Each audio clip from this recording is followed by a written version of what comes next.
Statement of cash flows is a financial statement that focuses on the cash flows that come into and go out of the business.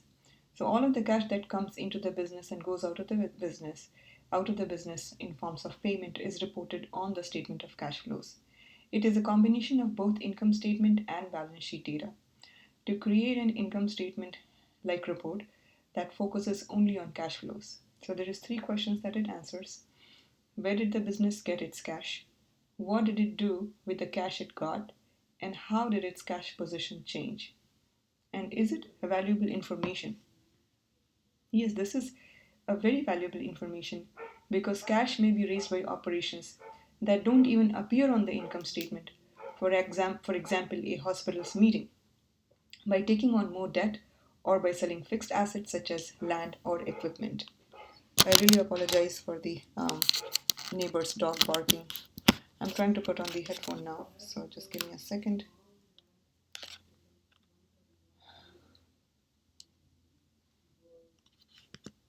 All right, so the statement of cash flows is where the top part is going to show three sections: cash flows from operating activities, cash flow from investing activities, and cash flow from financing activities. Now, the bottom part is a little bit less important. It reconciles change in cash on this statement with the cash account on balance sheet. So on Exhibit 4.6 in your book, you will see that there is the top part and then there is the bottom part. The bottom part is the one that reconciles change in cash on the statement here in the statement of cash flows with the cash account on the balance sheet. So here is the first one where you look at the cash flow from operating activities. So first one is operating income, and then there is adjustments that come from depreciation, increase in net patients account receivable, increase in inventories, decrease in accounts payable, and increase in accrued expenses. So the cash flow from operating activities focuses on the sources and uses of cash that are tied directly to operations. The most important source of operating cash flow is operating income. So that one is listed first. But because operating income does not equal cash flow, there needs to be adjustments. And the first and the most important adjustment is to add the non cash expenses that appear on the income statement. And those non cash expenses can be in the form of depreciation, accounts receivable, inventories, and decrease in accounts payable and increase in accrued expenses.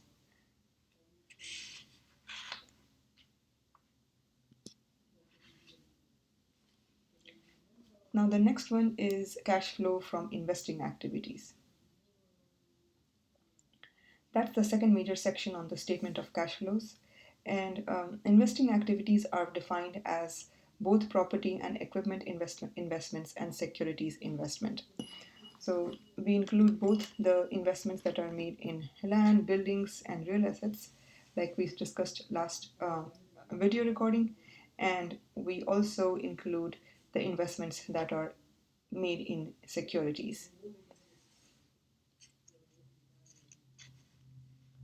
All right. The next one is cash flow from financing activities.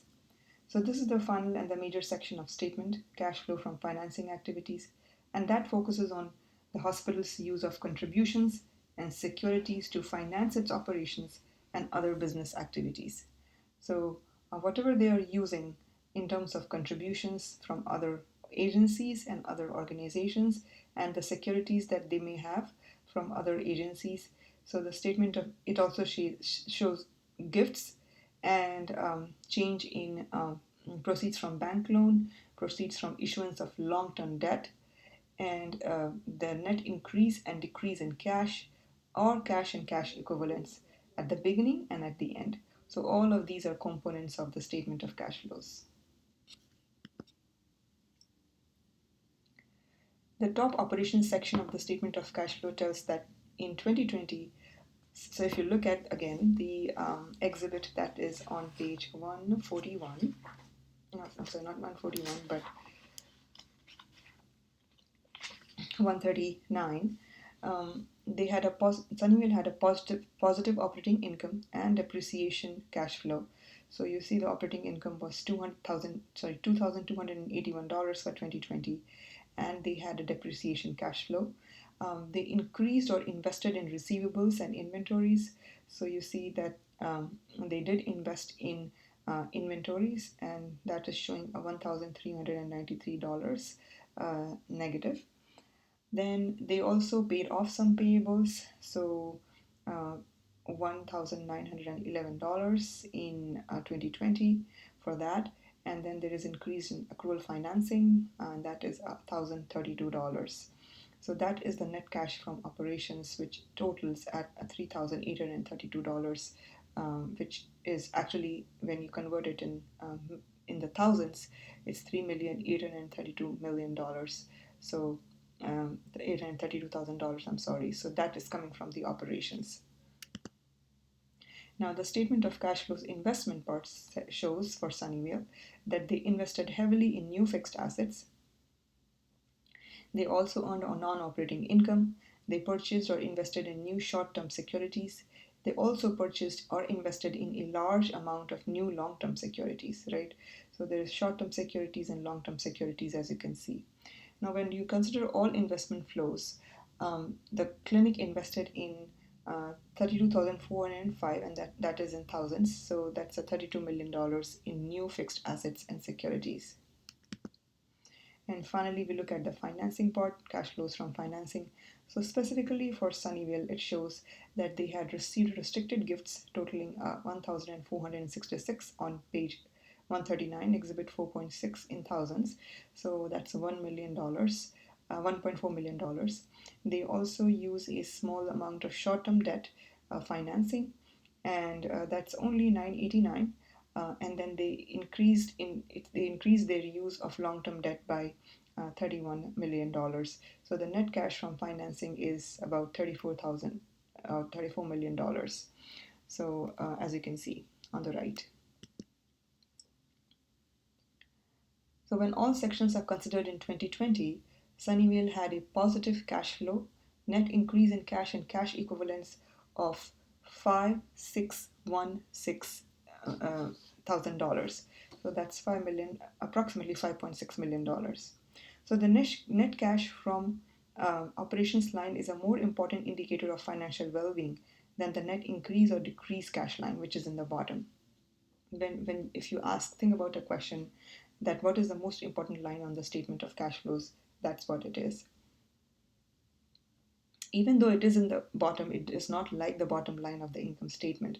The net increase or decrease in cash has limited value in assessing an organization's financial condition, because what can be done to it is it can be manipulated by financing activities. If an organization is losing cash on operations, but they are want to report an increase in cash, they can borrow the funds necessary to show a net cash increase on the statement of cash flows.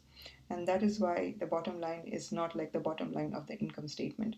The increase or decrease in cash, it has very limited value. You can ask somebody to, for example, if you have to get a loan and you are running and the bank is saying that you need another 4,000 and only then we'll give you the loan. So you can ask your friend to put $4,000 in your bank and you can get the loan approved.